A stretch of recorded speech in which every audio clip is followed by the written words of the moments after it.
Thank you for joining us for Immigration, Facts Over Fear. It's presented, of course, by the Unitarian Universalist Church of Tampa in conjunction with Onward and Empowered of Florida Incorporated. We're a 501c3 that I think we just passed our 30-day birthday, but or we might, maybe not quite. I can't really tell by how we look what our age is. But we're brand new.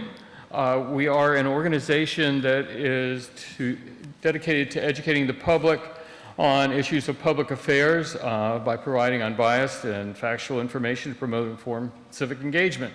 At least that's what we told the state, and that's what we're sticking to right now. And in this case, because we want to give you some information, we're going to talk about the human side of it too. We're going to talk about the actual legal side of it. We have one of our second speaker will be an expert that will present that.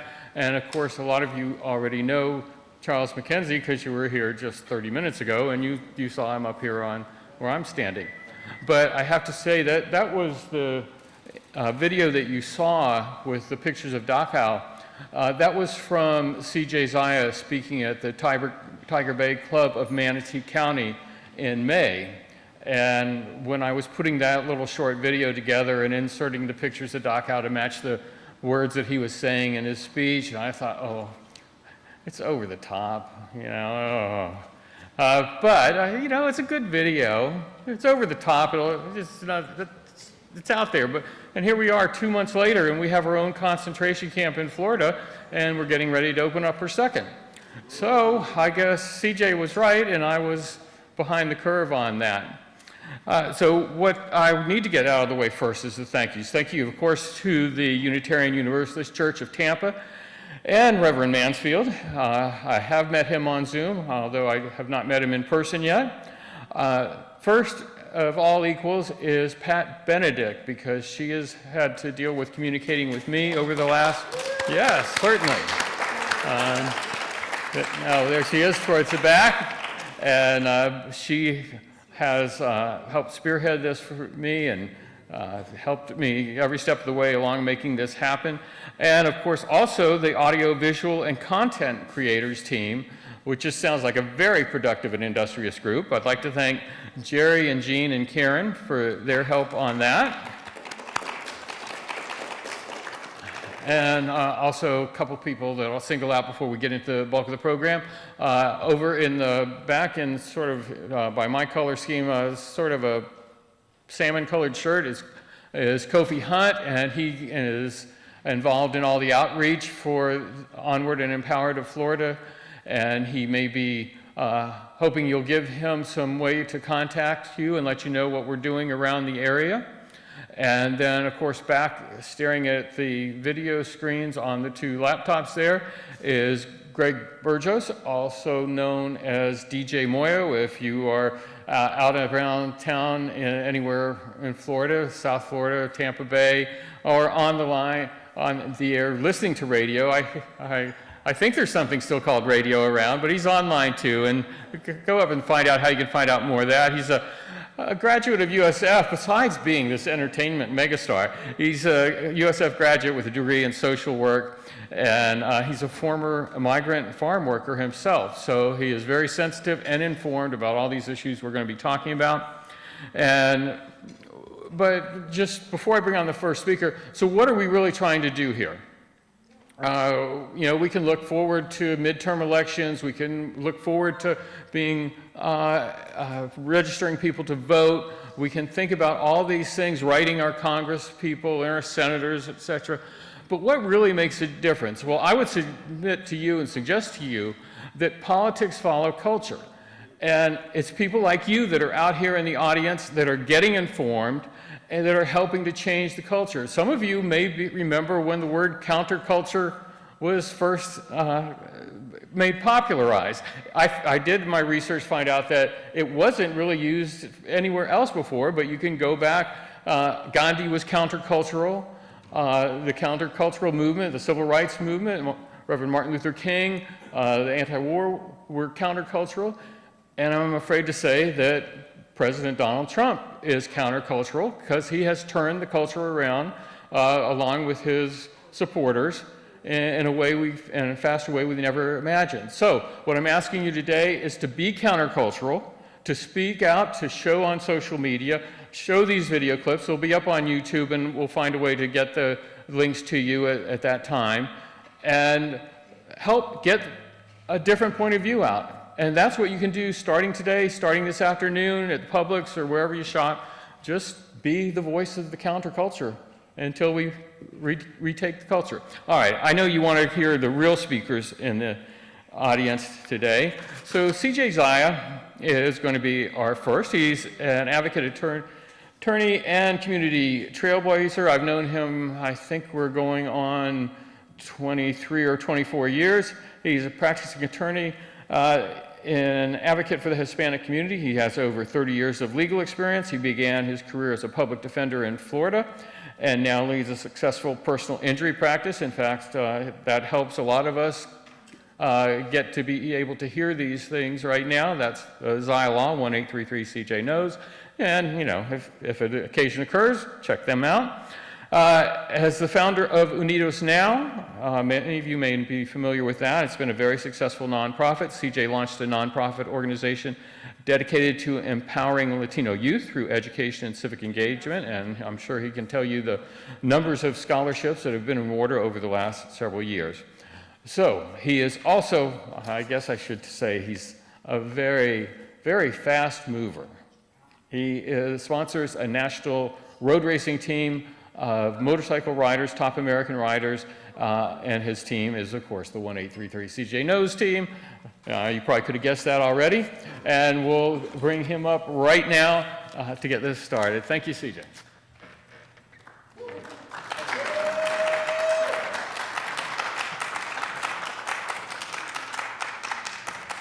Good afternoon. Care, learn, act. Boy, I love that. It sounds very woke to me. Care, learn, act.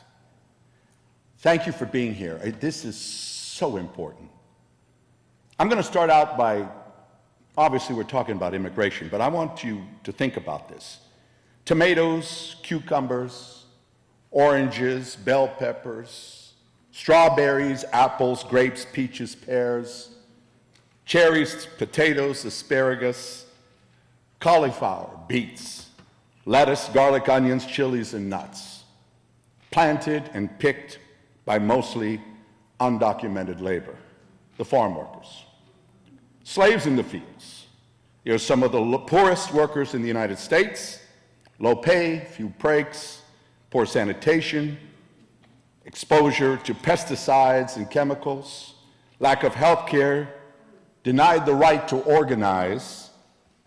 But there's others, like waiters and busboys and cooks and construction workers and pool cleaners and maids and janitors, professionals like doctors and nurses, lawyers, actors, Pulitzer Prize winners, professionals who interact with us every day are undocumented.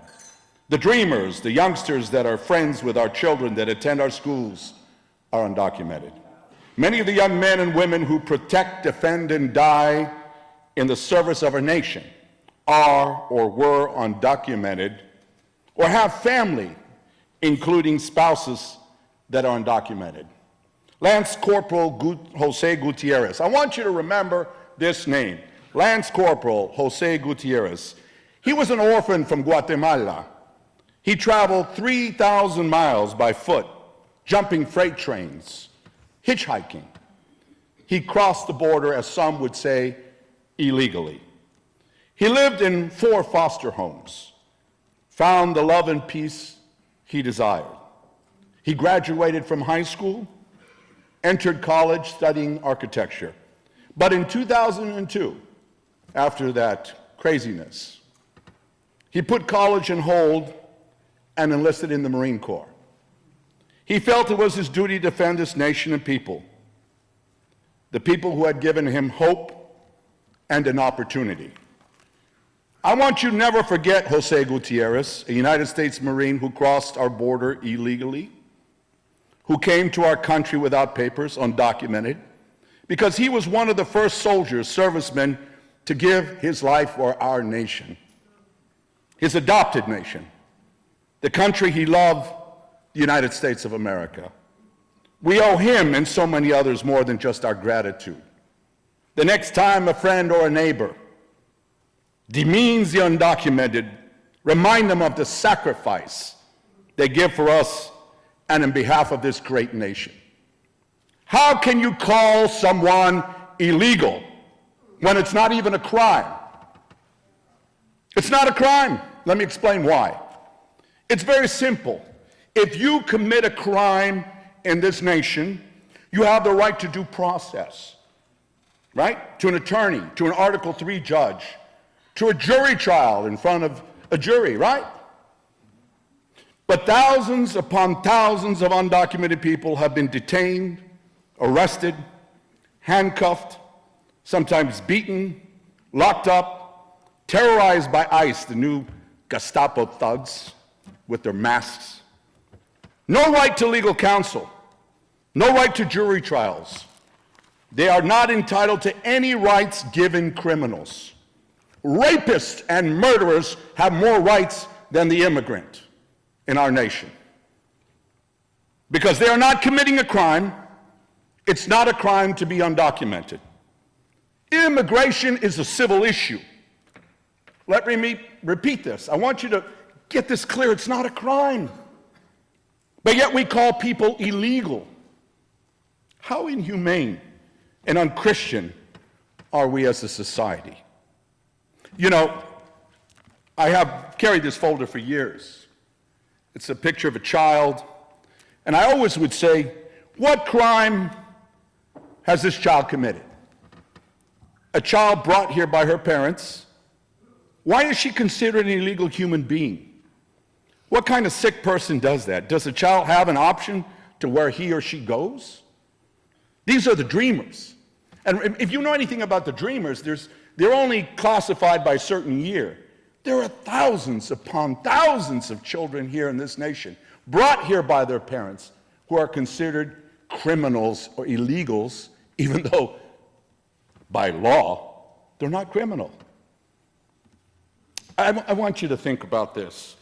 I've been an attorney 30-some years, won murder trials, done everything, it seems like. You know how it is when you get up in years, you think back.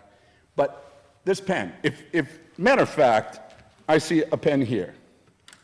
All right, let's say I use this pen, and I'm finished speaking, I put it in my pocket and I walk off. Have I just stolen that pen?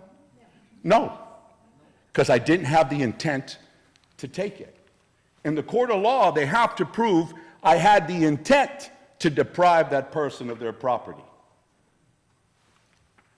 What did this child do that was wrong in any way? What does a child do to be considered a criminal by half the people in this country? It has no intent. I just want you to think about this. It's a travesty in one of the greatest nations in the world that we treat human beings like animals. In a minute, we're going to hear from an immigration to tell you what's happening right on the ground right today.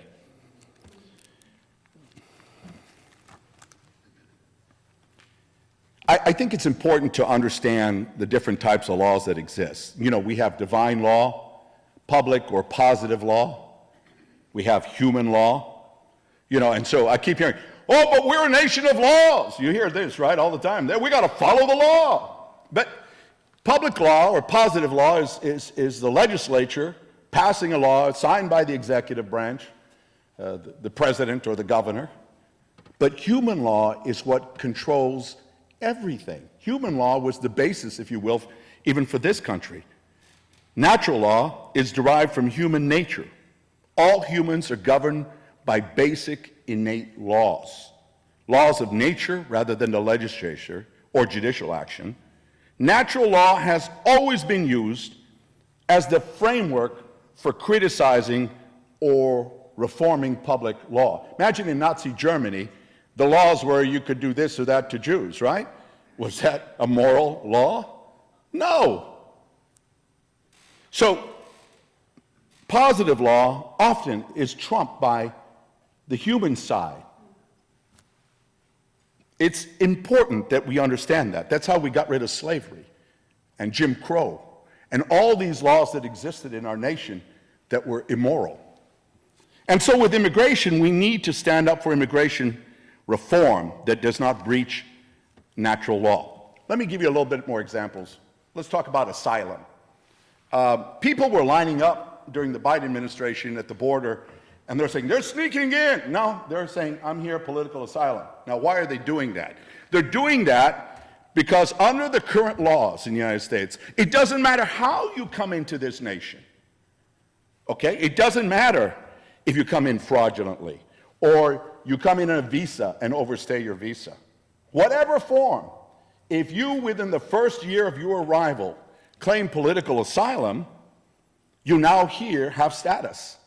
You can get a driver's license, you can get a work permit, a social security card, and then you're supposed to be, given or, sent to a trial, a hearing, if you will, to determine if you stay. That's the current law. So all these people are here legally, but Trump and the administration would call them criminals, undocumented, because they came through the frontier a certain way. Now, I'm not here to say that that system is good. I'm here to say the system's corrupt and wrong and needs to be changed. The last time Congress did their job in immigration was when Reagan was president. It's pathetic, but it's done for a reason. There was a deal when Biden was president where there was a bipartisan effort to pass a bill to reform asylum, to bring money to stop the people coming in. And what happened? Trump killed it. Why? All immigrants eat our dogs and cats. Those evil people, those criminals, they're not even criminals. It's tragic that Congress has failed to do what they ought to do. Now, everybody says to me, well, why don't they come here legally?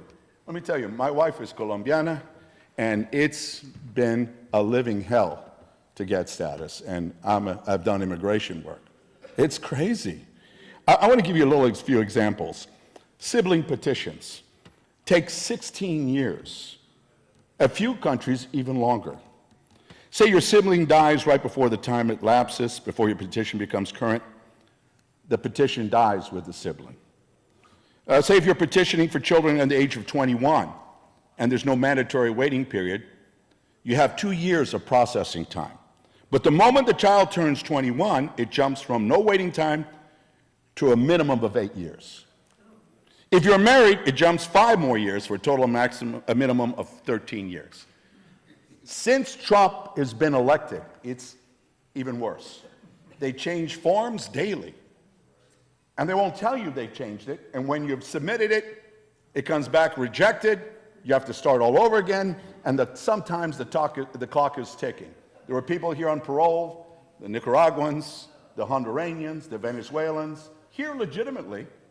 My blue-eyed Latino friends in South Florida that voted for Trump. But my family is not illegal. Well, that's not true. Everybody knows what Trump was going to do. He's pulled that status, and now they are. It never, Malcolm X, there was a progressive white chick that came up to Malcolm X and said, what can I do to help with civil rights? Malcolm X said, nothing. What did he mean? It was an African-American thing. Just like in immigration, it's a Latino thing. If you're expecting progressive whites to change it for you, hey, we created Unidos Now so we could educate young Latinos to have self-belief, so they understand they have a place at our table, that all of us have a place in our democracy. We put 4,500 young people to the best universities in the country, hoping one day that they will lead their people, their tribe, if you will. Because self-belief is important. It's the basis of everything. I've been told that I'm running out of time, but I want to give some positiveness here. Even with all the demagoguery and talk from Trump, he can't do what he says he's going to do unless he destroys our country. He totally disrespects our Constitution, which he's trying. But it's up to us to stop that. The average stay in detention for an immigrant today is 37.5 days. I want you to know that the number one president our deporter-in-chief, I was in the White House actually with Obama and Biden working on immigration issues. It was Barack Obama. He deported more people than any other president, including Trump on his first go-round. People don't understand that, and that's because he received $18 billion for immigration, and he was promised by the Congress, by the Republicans, that if he controlled the border, they would pass an immigration reform bill, which they stuck a knife in his back and they didn't do. So to this very day, Barack Obama has deported more people than Trump in his first administration. And matter of fact, Biden today has deported more people per month than Trump has. I want you to try to understand the logistics and nightmare of trying to deport 11 to 25 million people. We're not sure the exact numbers, but it is a nightmare. What I can tell you, that obviously an immigrant doesn't have a right to an attorney. It's a civil sanction. 49% of the people facing deportation have no legal representation. In Florida, 25%, and Texas have attorneys. Florida and Texas, 25% of the people who are facing deportation have attorneys. What we know is that 77% with attorneys were permitted to stay. Now, why was that? And it's interesting, I was speaking to counsel here. Immigration judges can keep you here because you've lived in the community, you're not a threat, but she just told me that the judges are denying that now. And remember why. These aren't Title III judges, they're administrative law judges. They're not real judges. To me, you're not a real judge if you don't pick juries and you're involved in, court downtown. These guys work for who? The President of the United States. And who runs that? Trump. And what is he ordering them to do? Now, not to mention that Trump fired every immigration judge appointed by Biden. So they're cleaning out. Remember this guy McCarthy? Some of you remember that? Guess where we're at now? All right, so in the big beautiful bill, they apportioned $29.9 billion for ICE, $4.1 billion for Customs and Border Protection, $45 billion for new detention facilities. So up until this time, there's only been 40,000 beds. Now, they're hoped to bring it up to 116,000. Boy, I want part of that action. You need to get involved or buy stock in the companies that like to lock people up, because it's a big business. The federal government is paying hundreds of dollars per person per day to lock up undocumented people. Think about the billions of dollars that they're spending. I think that's why marijuana is becoming legal, because they didn't need to lock up people for marijuana to make money anymore, because they have the immigrant. And I'm not joking about that. It's pretty scary. Listen, it's all not disastrous. Immigration once was Trump's strongest issue. Today, 55% disapprove. 40% are still pretty evil. I don't know.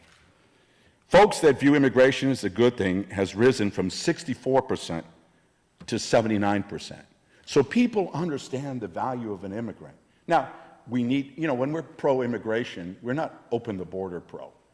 We want immigration reform. We don't want criminals here. We don't want bad people here. We all come, WAP is an expression for Italian. You know what that means? Without papers. We all come. Irish. Oh my gosh, how they used to treat the Irish. Catholics. I mean, this nation, my mother was good friends, rest her soul, but was good friends with a Japanese lady that was interned in the United States. A U.S. citizen was locked up in World War II.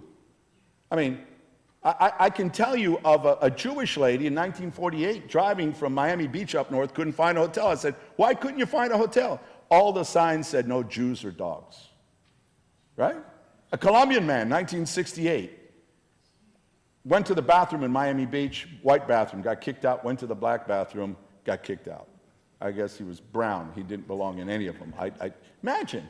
1970 in Manatee County, where I practiced for years, Republican Governor Claude Kirk took the school building over to prevent the integration of schools. 1970. All the good Christian schools in that community were started just at that time, just to help white kids to stay away from going to school with black and Latinos.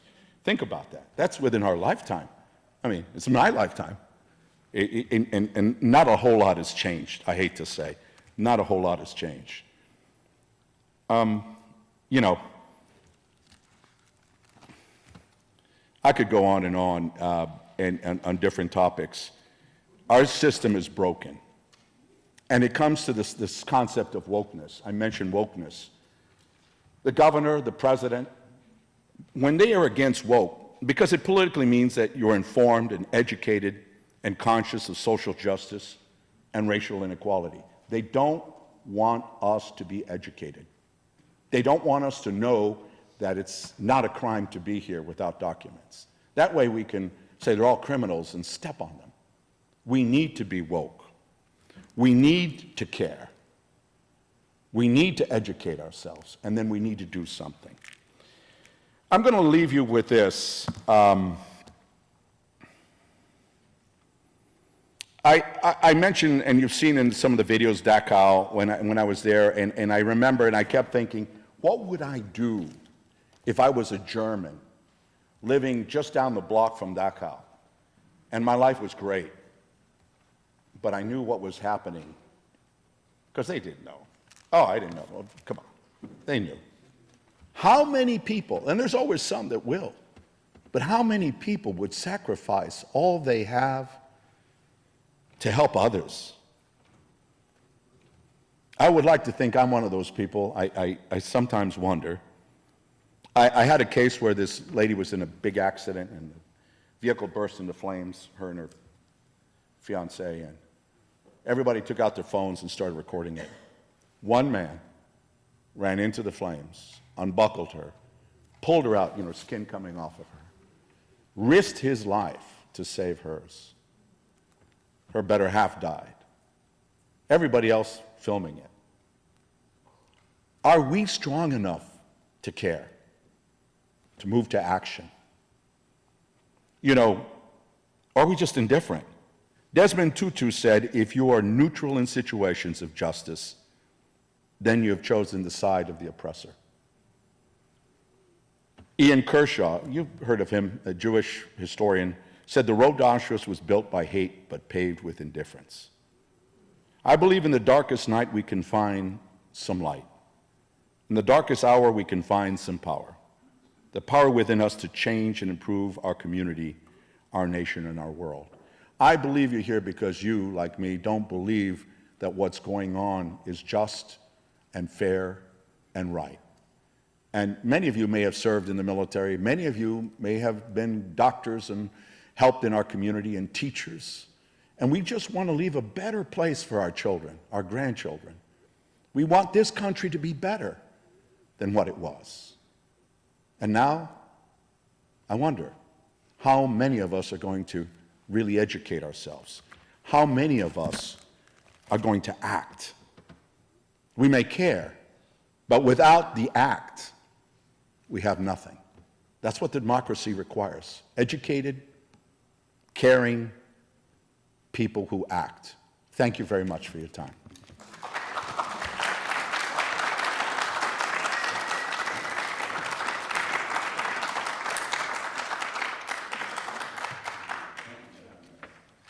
Hi, thank you, CJ.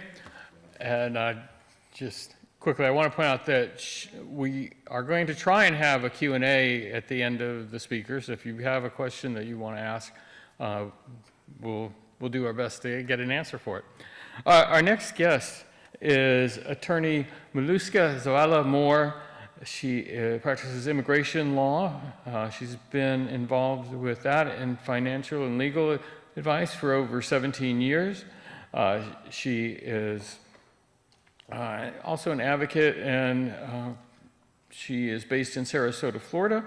I have to say personally that just the short time I've known her, that she is full of energy. She never gets tired helping all those clients that are now getting deeper and deeper waiting for her services. So let me just speed things along, and please welcome a woman with a kind heart, a lot of intelligence, and a lot of grace. Miluska Zoala Moore.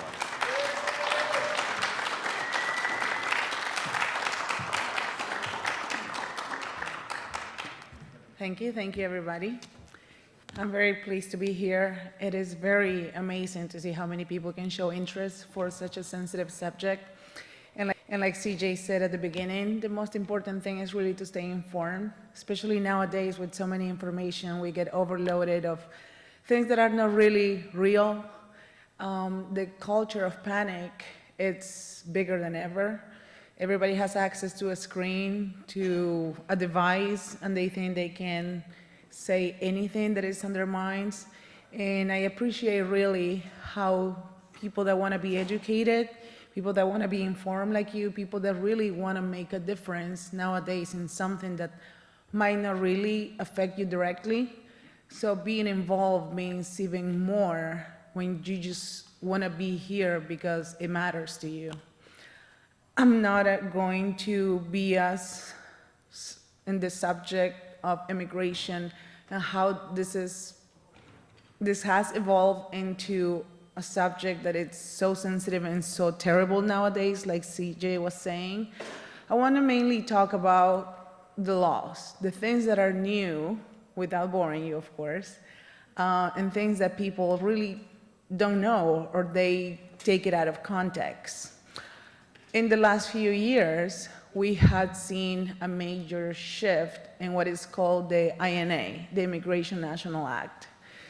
That's the act that was given around, I think it was 1976, and that started to really guide the process of coming to the United States or coming here and staying here legally. It was a really fairly easy process, and it was guided by 3 different prompts. You can be here through a family-based petition, husband, wife, daughter, son, a parent, even a sibling could bring you into this country or could make your status change from not being here, undocumented to documented. So it's family-based. The second one is humanitarian, which means you're here and you want to say, I'm asking for asylum, for political asylum, because I have been persecuted in my country. I'm terrified to going back to my country because somebody's going to kill me, somebody's going to attack me. So that was the other way. Family-based, humanitarian, and the last one will be through visas, which is if you go to your country embassy and you say, I want to go to the United States and I want to do it legally, please give me a visa. It can be a work visa, it can be a tourist visa, it can be a specialty visas. There are so many different ways to come to this country legally that I want to emphasize on the fact that that path is still there. There are 3 ways, and they are still there. The problem is that now, in the last few months, with the big, beautiful bill that is not as beautiful, a lot of things have changed. A lot of things have changed that have made that easy and fair process become nothing but really a nightmare. Let me start with the family-based petitions. You come here, you get married, and of course I want my spouse to become a US citizen. Now, that path is having so many hurdles that, like CJ was saying, they change the forms, they change the time frames, they change the evidence that you have to prove that your marriage is in good faith, that is really more strict, and which is good because, I mean, if your marriage is real or your petition is real, you shouldn't have anything to worry about. But the officers are making it so much more difficult just because of the administration, unfortunately. So we're facing, as attorneys, that big, big obstacle in trying to prove that what we know it's real, it's really a good faith marriage. The second one is asylum. Like CJ said also, at the border, you have the right to come to the United States and say you're seeking asylum. It's one of the few countries which asylum was so well regulated that I was always proud when I became a US citizen to know that my country is always going to welcome people that are at risk, whose countries are not really defending them. So I was proud to say the United States welcomes you. if you do it right, and if you're facing danger, we are going to protect you. It has changed. To give you an example, with the latest regulations, during COVID, there was a part of the border where they enacted this regulation that even you could have a great asylum case, but they wouldn't bring you in because of COVID. And I understand, because it's a national safety issue. I'm all about being a good citizen. The United States comes first. And I understood the COVID situation. Of course, people were dying.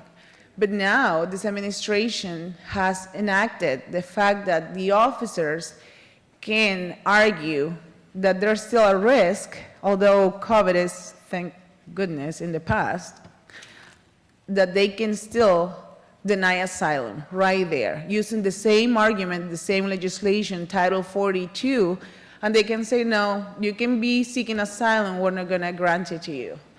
There's something called credible fear. It was a right. It is on the legislation. Everybody's entitled to have a credible fear interview.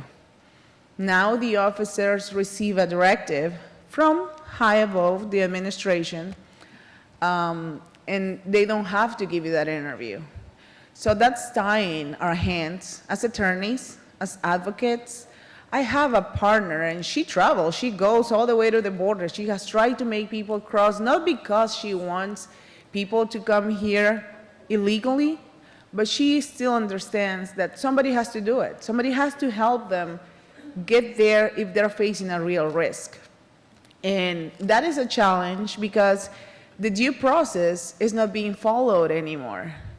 I study law, and I study law because I love it, and I love it so much that I went to 2 different universities, one in my home country and one here, because I wanted to be able to understand and be an advocate for people that need me internationally.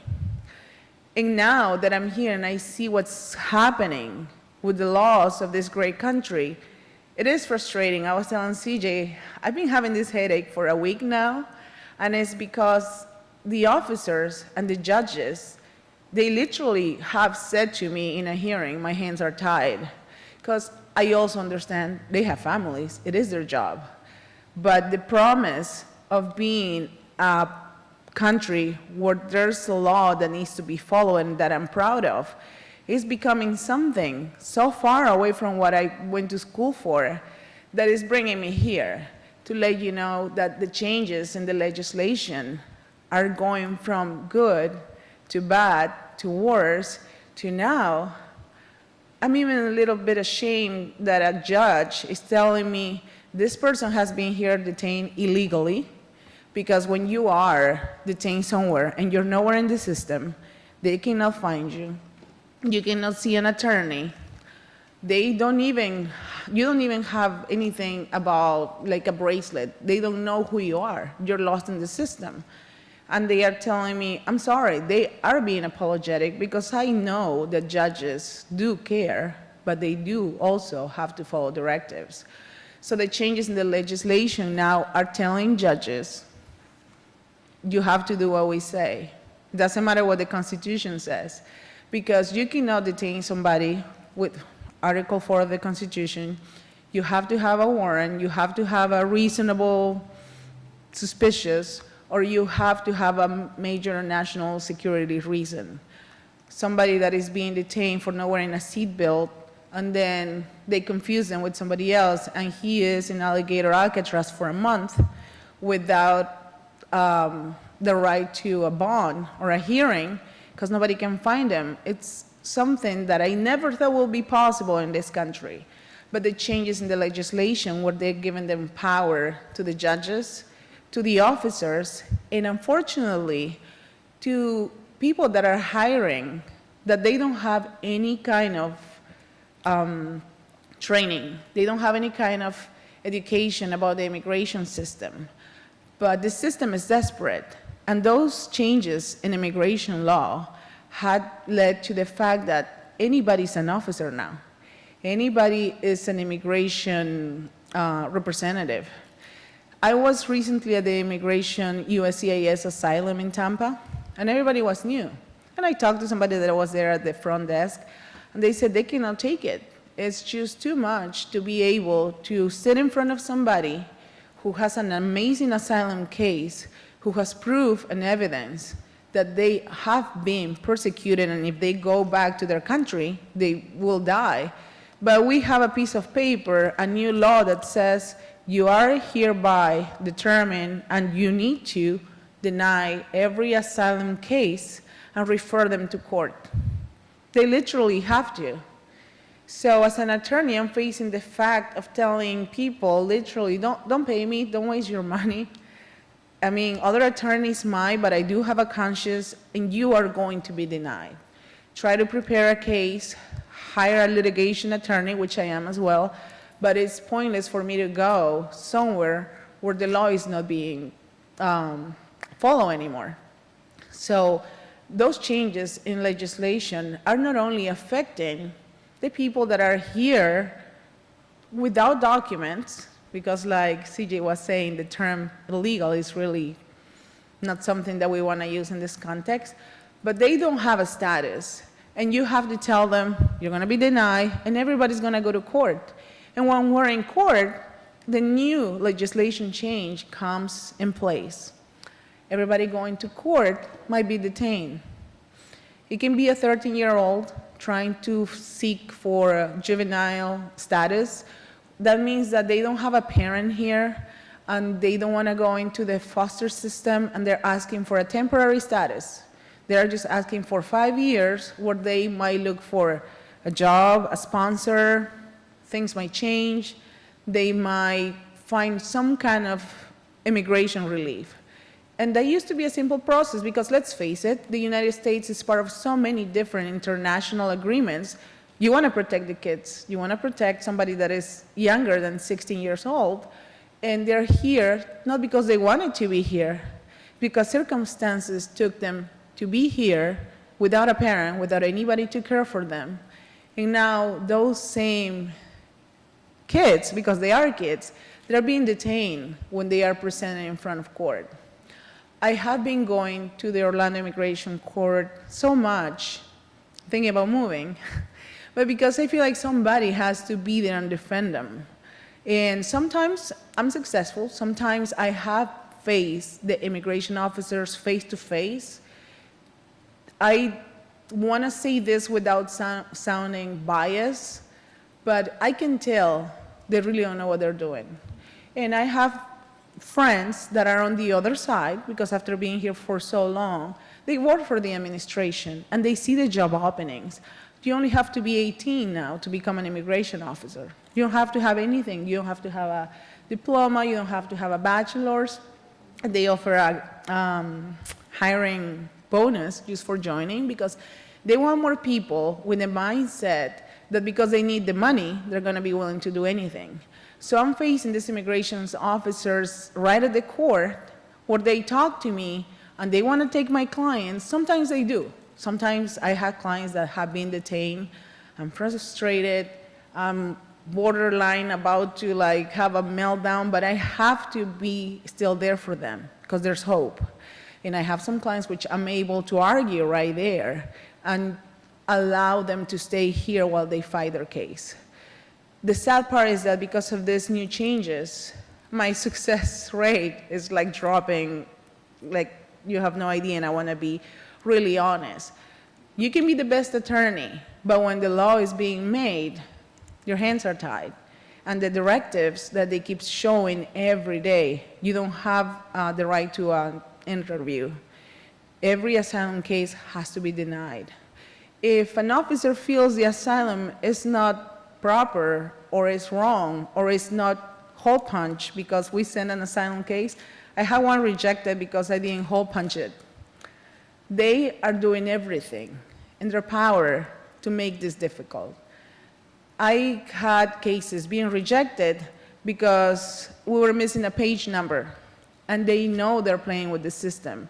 They're using everything in their power to make sure nobody stays here, even when they have the right to do so legally. That's why I think it's so important not to listen to the news, but to listen to people, and in this case, advocates, not even me as an attorney or CJ as an attorney, as people that are connected to the system. I'm seeing the cases every single day of how, when my clients or potential clients are being detained, I have to tell them, unfortunately, nobody's getting a bond.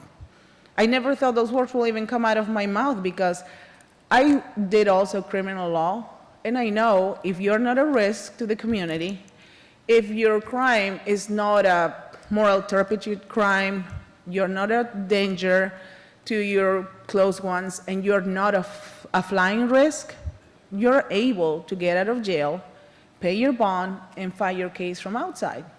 Because one of the big promises of this country is that you're free. Now, nobody gets a bond. It can be that you were detained for not having a seatbelt on, which I understand safety, but that's kind of an offense, not even a crime. But if you're detained for that, or detained for murder, you still don't get a bond. Nobody's getting a bond, and I have to tell my clients every day, I know an attorney is gonna go and take your money and say, oh, I'm gonna present a bond motion for you and get you a hearing. Nobody is getting out of detention. They just opened a second detention center in North Florida besides Alligator Alcatraz. This one is called Deportation Depot. And the whole idea is to keep the people detained, treat them like they're not even humans, because I have a very close friend that just visited Alligator Alcatraz. I've been trying, but there's a 2-month wait for attorneys to go and see their clients. And while that happened, they go in, and they're in tents that really have no AC in Florida. They are keeping individuals that are humans detained with no AC, giving them 2 meals a day, which is pretty much a piece of bread and a piece of cheese. And if somebody is sick, they say they're out of Advil.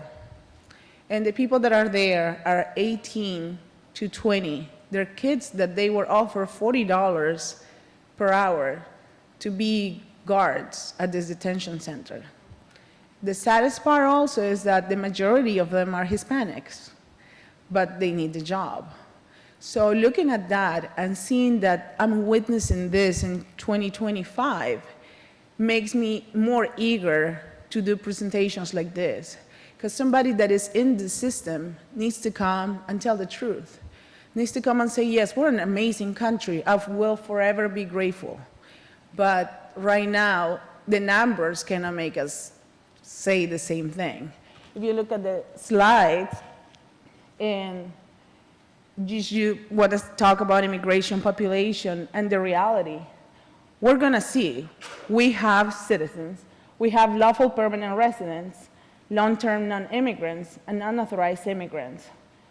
And let's face it, everybody now that you have a status, the dream is to become a citizen.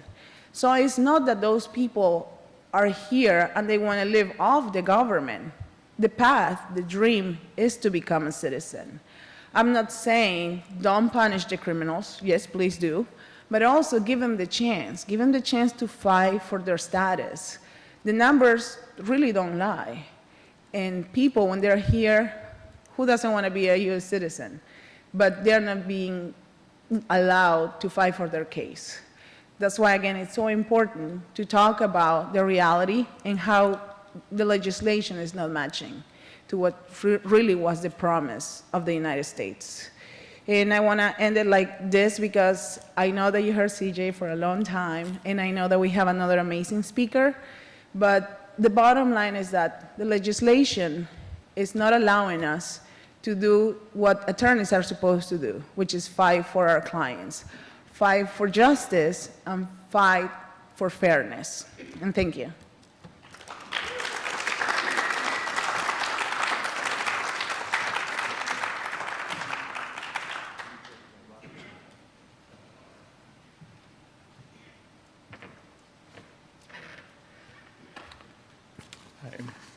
Well, I'll try and move things along here, but I have to take one moment to just let you know that Kofi is in the back there. If you can give him some information for, not give him information, we don't want you to snitch on anybody. If you will give him your contact info, we will keep you up to date on things that we're doing. We're going to try and do, as important as this is, we're going to try and do other things as we come forward. And also, we're going to try and find opportunities for you to be anything from a citizen journalist to a volunteer, or maybe there's probably a lot of knowledge out in the audience. Maybe there's something that we need you to speak about. The other thing is, on your way out, there's a QR code. If you're so inclined, just scan it, and then it'll be in your phone. If you decide you want to help us out with anything, that would be great too. Let me tell you, we're not talking about anything over the top. You'd be surprised that $10 will get the video shown to another 2,000 or 3,000 or 4,000 people on YouTube. So anything you can help, we'll appreciate that. And let's get you on to the next speaker. And of course, I can really say a man who needs no introduction here, because not only he was here earlier, I've known him for over 20 years, and he's back again to take us home and tell us how we can get in action on this. Thank you, Charles McKenzie. Thank you, Henry. Thank all of you for staying for this very informative session, and we need more and more of this around the state and around the nation, so anything you can give this group to help support them would be highly appreciated. I'm going to be very brief. I'm going to say 3 things, and then I'm going to share some data with you about something called critical mass. All hope is not lost. As dark as it may seem, Dr. King said the night before he was assassinated in Memphis, "Only when it is dark enough can you see the stars." Henry David Thoreau said, "There are 1,000 hacking at the branches of evil to one digging at the root." Margaret Mead said this, "Never doubt that a small group of thoughtful, committed individuals can change the world. Indeed, it is the only thing that ever has." And Gandhi said, "Be the change you seek in the world." This is some data on critical mass for those of us who may not know it. Some research suggests that when a minority group reaches 10% of the population, their belief can spread to the rest of the population. There's a 25% theory. Damon Centola from the University of Pennsylvania suggests that a 25% threshold is the tipping point where minority views can overturn the majority views. Then there's the 30 to 35%.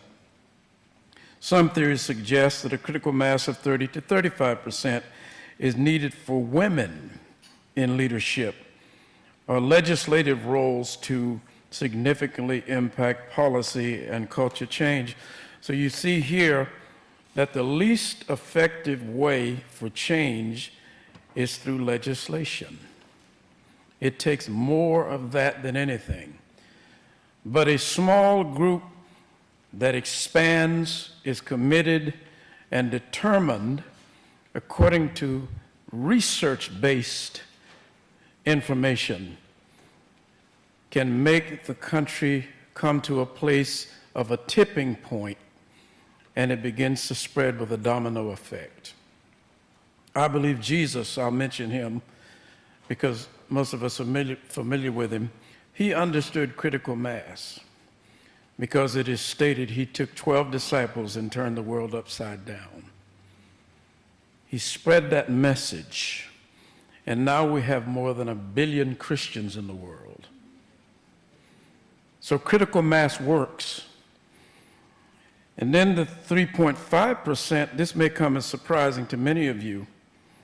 It says, the research says,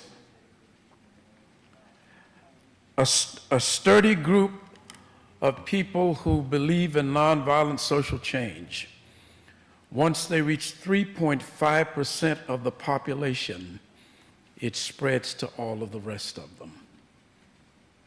When Dr. King was assassinated, 75% of the American people rejected him and said he was not a good leader. Today,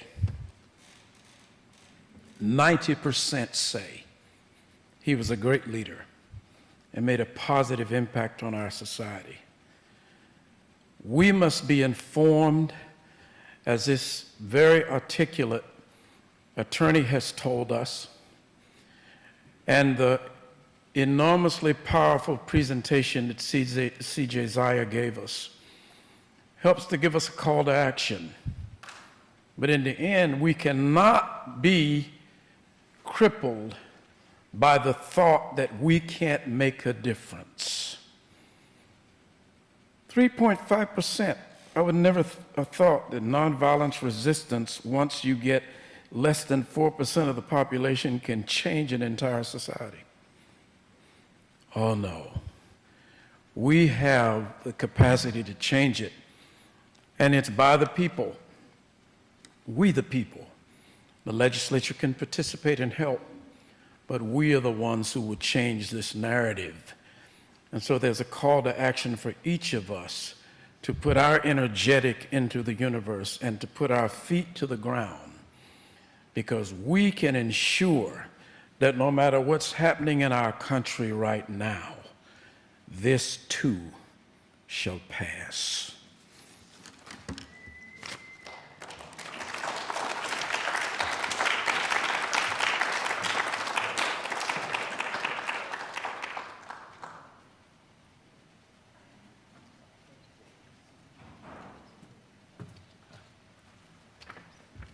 I should have taken a head start on that. Gotten up here a little quicker for y'all. Are you interested in having a Q&A? I don't know how everybody's feeling. I see a few people nodding that you'd like to have a Q&A. I think I know someone who you probably have a lot of questions for, and maybe she would come back up here with us. And I'll bring the wireless mic out and take your questions. And I think she'll accept her nomination.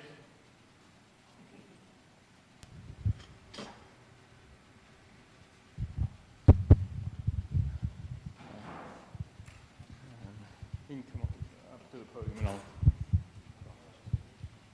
Thank you.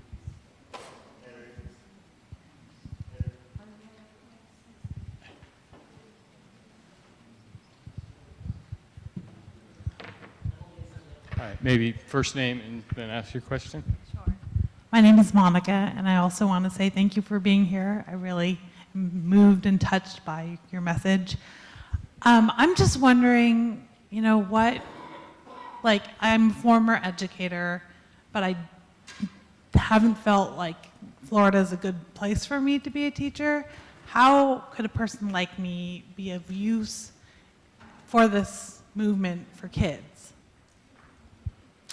I had a similar question when I was in this other event, and it was about what can I do, because I have this specific profession. In your case, one of the greatest ones, because I don't know how people get the patience to teach something. So that's the first thing. I think it all starts with bias, because let's face it, immigration is not a comfortable thing to talk about because it's based on where you are from. So talking about to kids, it can be hard, but let's face it, they have to start learning. So talk about our own biases, talk about how we think people are different. Teach kids and teach anybody around you. Why are you feeling that this person is different than you? I think that's a good starting point in order to get to see that sometimes we have our own ideas that are preconceived about this person looks different. Maybe they're undocumented. So talk about it openly. Think about, what do we think about our neighbors? What do we think about the people that are serving us in a restaurant? What do we think about my lawnmower person? So talk to kids about how they're feeling, how do they see each other. Talk to anybody about how you perceive somebody else that might be not the same skin color, not the same origin, not the same language. They have an accent. So talk about it openly. I think it's a safe way to start. Okay, who else? Let me go up this side first. First name if you wish, and then your question. Alex, and I was wondering if you knew about any statistics about how many undocumented people have paid into Social Security and helped support our Social Security system. And if they obviously leave, they will not be providing that funds for, you know, hoping to extend Social Security into the future. That's a very important question because first, I don't know the statistics. I wish I knew. But it's important because one of the things that I tell people once they do a consultation with me is, are you doing what you're supposed to be doing? Are you paying your taxes? Do you contribute with Social Security? Because when you do something the right way, then you see the benefits. I don't know how many they actually contribute, but I know it's crucial for USCIS, for immigration, to prove that you have what is called good moral character. So you have to prove that if you're working, you're contributing, and you're doing what a law-abiding citizen should be doing, even though you might not be a citizen yet, but all my clients have to prove that they're doing that the right way. But I don't know exactly how many, but I'm sure they are contributing. Hi, Margot. Thank you. It was very informative. But I had a question. When you say legislation, are you talking about Trump's executive orders? I don't know of legislation from legislatures that have changed things so fast and dramatically.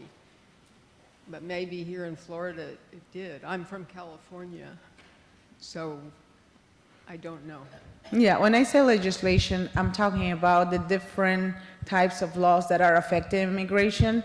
Congress passed the Immigration National Act that has not been changed, but the directives, and like you said, executive orders, they have given them guidances. They're called directives or guidances, which is comparable with when somebody passes a bill, and sometimes it never goes in effect because after the bill, it comes the implementation piece. And sometimes that never happens. But here in immigration, because immigration is the only part of the government that only has the control by one branch, only the executive. So it's not the judicial or the legislative, the ones that have control over it. So now that we have the Immigration National Act, that hasn't changed. But yes, in Florida, the governor has also passed legislations in the form of bills that are changing, well, not really changing, but they are directing the officers how they should interpret those laws. Like asylum, the asylum law hasn't changed. But the directive says, oh, now the judges have the discretion of saying, I don't want to see this person. I don't want to give him a credible fear hearing. So that is what's changed. When I mean legislation, it is bills, executive orders, and directives, which are given by the executive. Karen, oops. Is the last slide that you had up there still available to put up? The one about opinions? Oh. Well, anyway, even if you don't find it, I can summarize it. One more. That one. Okay, so a lot of us can speak about anecdotally. I'm going to wind this into a question eventually, but the data points, that's an actual survey as opposed to an anecdote. That's saying, have we gone too far? And that's across all spectrums of the survey was across all spectrums of the political world. So that's 54%, but that was June. So the momentum has been moving to that we've gone too far, and I would assume that it's probably getting past the 60, I've seen some surveys where it's past 60% now. The people don't like the direction things are going. Anecdotally, I talked to a couple of people in my community who probably voted, they were big DeSantis supporters, big Trump supporters, and they're speaking with compassion about the people getting picked up off the street. So I can see opinions changing. And one of the things that I mentioned to them is like some of the things that you brought up about the problems of getting things done correctly, getting them processed, et cetera. So if I were to say one or two things, and was it Margot? Her question about legislation. If there were one or two things that I could say positively to them, well, it would really be nice if we could get some people in office that could make these things happen. What would be those one or two things to happen? The first one will be the fees. July 22nd this year, everything got an additional fee for any immigration process. Asylum, the concept behind asylum is to, like the Statue of Liberty has written underneath, we welcome the poor. Asylum, for the first time in history, has to be paid for. So you come here with nothing but your clothes, your family, and now you have to pay $110 to ask for asylum and $100 every year while your case is pending. And if you want to work, which used to be also an employment authorization, so you can be working, it was free. Now it's $550 to get an employment authorization card. To become a citizen used to be $1,500. Every fee has been raised by at least $500. So that will be the first thing that I have a lot of faith. It will be changed. It has to. And the second thing is the mandatory detentions. That goes against the Constitution. The fact that there are some crimes that used to not be considered as deportable. Now the Lake Riley Act, which I totally support, has been interpreted as any crime that the judge feels like mandates a 6-month mandatory detention for the individual. Those two things we're advocating. We already have lawsuits. We're trying to work on a claim, a class action claim, in order to see those two things change. Do we need more judges? More immigration judges? We do. A lot of them are leaving, and a lot of them are being fired.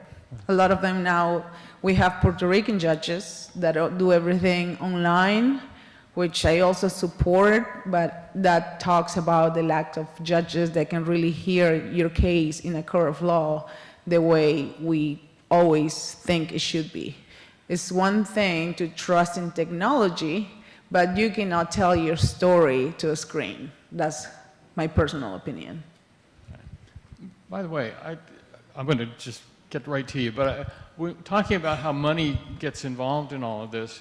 Did any of you see the Sheriff Grady Judd in the next county over speak out against Homeland Security Secretary Noem? Well, one did.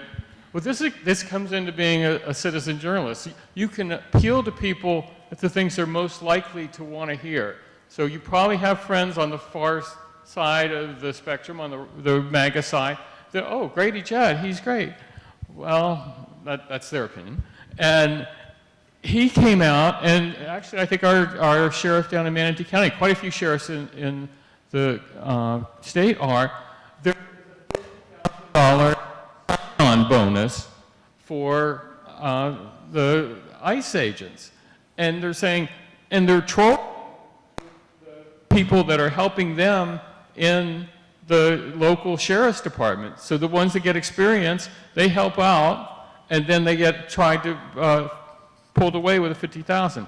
I'm sorry to take that away from you, but that's a thing that you need to let your neighbors know that they don't. And you can say, hey, did you hear what Sheriff Grady Judd said?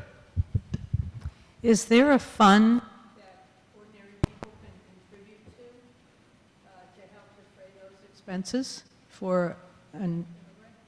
Yes.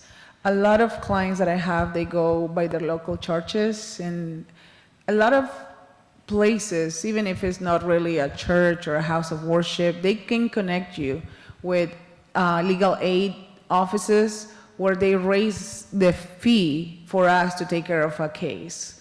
I think online, believe it or not, there are a lot of scams, of course, because it's online, but the best way to go is go locally, to your church, to schools, to nonprofits. PACE is a good one in Bradenton. Organizations like You Need Us Now, they do raise money, and they have events, and they have a lot of marketing out there about how you can contribute to sponsor, especially kids. Like I was telling you when I spoke, kids that are here without a status, and you're thinking, how are the kids going to pay for their legal fees? And we are my firm is part of a coalition of just sponsoring kids that need representation. So there's always something local that you can get more information to. I'm not familiar with Tampa, but yes, if you, again, come here, I'm sure there's a lot of things that you can do in order to contribute in a financial way. It matters. It's really what moves everything, is the money. I have a very good friend who is retired from ICE, and he retired in his 50s with a nice pension.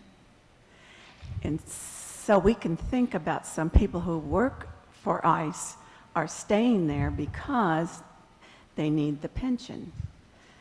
Okay, well, my friend, they moved to Savannah, so I don't get to talk to him very often, but they did come back in town, and I asked him, what's going on with ICE? And he says, it's totally politicized, and I hate it. So, you know, some of these people that are already there hesitate to leave even though they know it's wrong, but they have a financial investment. You know, do they leave? Do they, you know, can they still get their retirement? That stuff's going on. And then, of course, all the other people that are getting the bonuses for joining and a six-figure salary, they're willing to do whatever, you know, to kill anybody. That's good money. There's no age, there's no weight requirement. So anyway, it's a mess. It is, and the fact that we have to be, as attorneys, we want to advocate for our clients, but I also have a family, and I also know that if I was a judge, any kind of judge, that meant I worked hard to get there. I had to start as probably a law clerk. I had to work on the weekends, and I'm finally a judge, and I want to be nominated to be from a judge to be the ones that get like tenure, or the ones that can finally ask for their own transfer. So I work hard to get there. So they are going to have to stay there because they might know it's wrong. And I was telling you, they can be apologetic sometimes after the hearings, but I also understand. What I don't understand is when an officer is telling my client, you're gonna die here. Or if I had proper authorization, I will shoot you all. Those are things that are being said. I am totally full in support for having ICE agents, for having the infrastructure in the government that takes care of our borders, because that's part of being the great nation that we are. What I don't understand is how they put their heart on the side and become really dark humans, where they think they're better because they have a status, or they're better because they can vote. The people that they're talking to and torturing, they want to be in that same boat. They want to be a part of the country. So it is a mess, but I also have to be understanding that everybody has a job and everybody has to survive. So again, it's a very delicate line in finding what's wrong from what's legal. I'm going to chirp in again just before this question here, because Charles talked about critical mass. Well, you can have critical mass in employment too. You need to filter out the good people and keep hiring bad people, and eventually you'll get to what you were talking about. You'll get a culture. We talked about being countercultural. You get to that culture of oppression and grift and based on money. And another, did you hear one? This article about Marco Rubio, this is just like the last 24 hours. He put out a bulletin to the State Department. There is a program that people that can be nominated for rewards in their salaries, you know, a permanent increase in salary, their co-workers nominate them for. So he put that out for loyalty to the State Department, advocacy for the State Department, and he slipped his own interpretation in that loyalty to the Secretary of State will get you an increase in your salary. Now, and it was pointed out in this article, I don't know if it was the Washington Post or somewhere else where I saw it, but that there's nothing in the law that talks about being loyal to the head of the department. It's about your performance in the department. So another thing that we need more people telling their neighbors about. Sorry. My name is Grant. It sounded like when Margot and you and others were talking, it sounds like that regular immigration law can be interpreted and reinterpreted to a point that it's no longer legal, and yet it's being treated legal. Am I interpreting what you're saying? You That are. Many of these laws are now literally, the law is legal, but the way it's being interpreted is illegal. And because the court systems, and we have no mechanisms for correcting that. Is that anywhere near accurate? Unfortunately, it is. This country, giving you an example, has the system of precedent cases. It's not the usual in European countries or South America. If there is a binding decision that changes the law, we go with it. And I think it's great because, like everything, law also evolves, and we have to adjust to the new things that come, technology, DNA, findings, everything, in artificial intelligence. So I think it's amazing the fact that a judge can have a landmark case, and now everybody has to follow it. I completely abide by it. There's a recent case called Matter of Q. Lee that says if somebody comes in and they are detained, even 50 years later, they don't qualify to be released ever from detention. The judges, it's a good thing for some cases, like Cubans that are accepted, just to give you an example, but they are never detained. So now they're a different category, just to give you an example. But judges in a hearing have said, I choose not to follow that because I want to detain this person. I went with this client that did nothing, really. He worked for the county. He's been here for 7 years. But he was detained because they did a raid, and he only had an employment authorization card. And the officer told me to my face, no, I don't have to detain him. I want to. So you're right.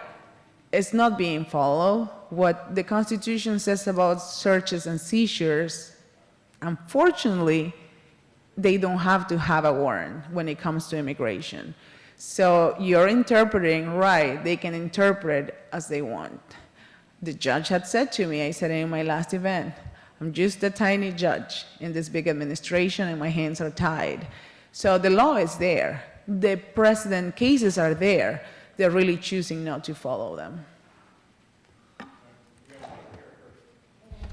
Yeah, I just wanted to say that I'm glad Henry brought that point up, because what it says to us is that what's happening in our country now is that people are using this critical mass to institute the things that they would like to see, but we have access to that same energy. I like something that Grant said to his troops, and not that I'm a proponent of warfare, but it's recorded that his troops came to him during the Civil War and they said, well, Bobby Lee is this and Bobby Lee's that. And he said, stop telling me about Bobby Lee and bring me some guns up here so we can win this war. And it's the principle of it. It's not that I'm propagating violence, but he was saying, you're concentrating on the wrong thing. One of the tactics that the Roman soldiers would use in order to intimidate their enemies, sometimes they had much smaller numbers, but they would organize themselves in such a way that their adversaries thought there were more of them than actually were there. So I'm saying the statistics that were on that board today that says 55 to 60% of the American people are against what's happening in the country tells us there are more of us than there are of them. And this is the kind of information that Henry and his group are bringing to us, and lawyers like this. So I believe we're on the right side of history, and I just believe this too can pass if we concentrate on what do I do to make this change, be aware of what others are doing, but now how do I choose to respond to this? And that's what Gandhi was talking about when he said, be the change you seek. Thank you. And we're going to come over here for a question. We want to answer all the questions, but we also want to set the time limit. So if you have a question, we'll put you in line now, but after this, we're going to, whoever the last person is here. So we have 1, 2, is there a third question? Okay. So, well, let me, this. I won't do it to you, but I'm not going to pick on this side. It's okay, I know him. Well, the critical mass that people are talking about, what specifically is the most effective that we can do? Is it being out in the streets? Is it writing letters? Is it making phone calls? What is the critical mass that is the most effective? I think she would concur that it is a combination of things. It is voting, it is activism, it is in the classrooms, it's all of that contributes to the critical mass. The critical mass is the connectivity of the effort, and the specific ways in which you do it can vary. During the Civil Rights Movement, there were people who didn't participate in the marches and the other demonstrations, but they gave money to the cause. Some of them were on the phone. They helped to organize. So it takes all of it. Everybody can play a role. One of the things that Dr. King said, to get me started on this King stuff, is that if you can't run, walk. If you can't walk, crawl. And if you can't crawl, just keep inching along, but by all means, keep moving. So he was saying everybody can do something. That's an excellent question, but I think she would concur. It takes a whole bunch of stuff. But the mindset is, it's a collective consciousness that has built what we have in this country today. But there are more of us than there are. That gentleman. Go ahead and speak. Yeah, Mike, I'm not a member of the congregation. I'm familiar, and I've been here several times. But, you know, I'm sitting here, and I wonder, you know, leaving here, what can I do when I leave? And I was asking Diana here, is there a contact just within the church that I can get information in terms of what I might possibly do that's productive? In terms of the, because sitting at home alone. No, I think I may have someone with an answer. Yeah, it's an answer probably for Henry and somebody locally, but I really appreciate it because and just being here, it's a big part of the whole movement. Like he said, like be the change you seek. But that's probably something that Henry knows, the local contact. Listening to you, all the questions and everything, I'm thinking about ways that as a church we can get involved. And so, you know, I need to run it by the board, talk to maybe our social justice committee and get involved some way there. So I'll keep in touch with Henry and we'll see what we can do. And then, you know, everybody in the congregation will know, and then Diana can forward anything or whatever. Okay, so we'll put something, I hope, we'll try to. Thank you. Okay. And I'm working my way over there now. It was interesting. Many of you know who Rob Lori is. He was on Florida This Week for I don't know how many years, and then of course M&F, and we were on a panel together about 2006 or something, 2007 maybe, and he wasn't very happy with it because he needed to pitch for community-sponsored support, and I was saying, oh, you out in the audience, speaking to that audience, this was early internet days, really, early social media days, Yahoo groups and stuff. I said, you all are the journalists. You all are the people that are going to change things. You have a voice now. And of course, unfortunately, I was right, and neither Rob or I have a job in broadcasting anymore, so go ahead. Okay. Mine's pretty quick and simple. My name is Robin Rodriguez, and I work in the healthcare industry. If somebody comes to me concerned, whether for their own status or another, who do I tell them to call? Is there a phone number you recommend to start the process of that dialogue? to help protect themselves and their loved ones.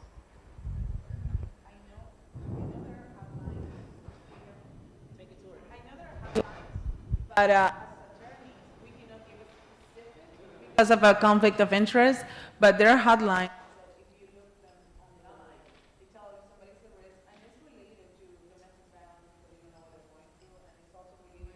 Hotline than the trafficking of people, because a lot of immigrants are going through that. So I know it's a 1-800 number. It's confidential because a lot of people say, what if that gets me in the system?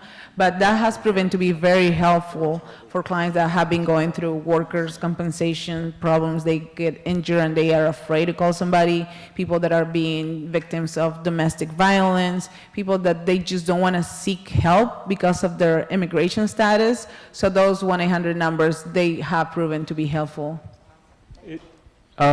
Is the ACLU involved in these immigration issues? Are they partnering with anybody to help? Because it's an attorney, no, you're talking about the American Civil Litigation. I think they are. Yeah, I was thinking about the ALA, the attorney corporation, but I think they are. I'm not familiar with exactly who to call, but they have to be, because it's the American Civil. How many of the people that remain are on social media? Okay, everybody is.